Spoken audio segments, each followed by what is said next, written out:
आप हमको सिखा रहे हैं। मैंने ये बोला है ना, विभांशु डायरेक्टर है, बोला कि क्या मतलब बोलो गाना के बारे में बोलना चाह रहा है। तुम्हारे आने से पहले बोल दिया हूँ।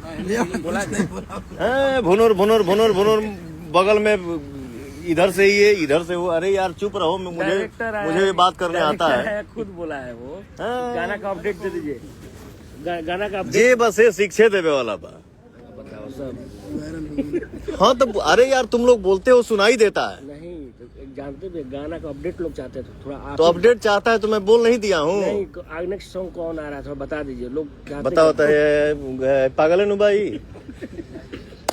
ठीक है, वो भी लाइव में भी सब लोग एंजॉय कर रहे हैं। अरे अभी जितने लोग लाइव देख रहे होंगे सब ये हंस रहे होंगे। लाइफ है, डिस्कस क्या है लाइव में आके नमस्ते प्रणाम हाय कैसे हैं आप, मैं भी ठीक हूँ आप भी ठीक होंगे, यही करूँ ये मुझे नहीं आता है। मैं जो हूँ सो नेचुरल हूँ, अच्छा हूँ बुरा हूँ जो भी हूँ अपने परिवार के सामने हूँ, अपने भाइयों के सामने हूँ, मिलजुल कर। ये सबको ही अपना परिवार है। ये विभांशु तिवारी हैं। इनको देख के कमेंट में कितने लोग बोल सकते हैं कि ये भोजपुरी के अच्छे वीडियो डायरेक्टर हैं। देखिए तो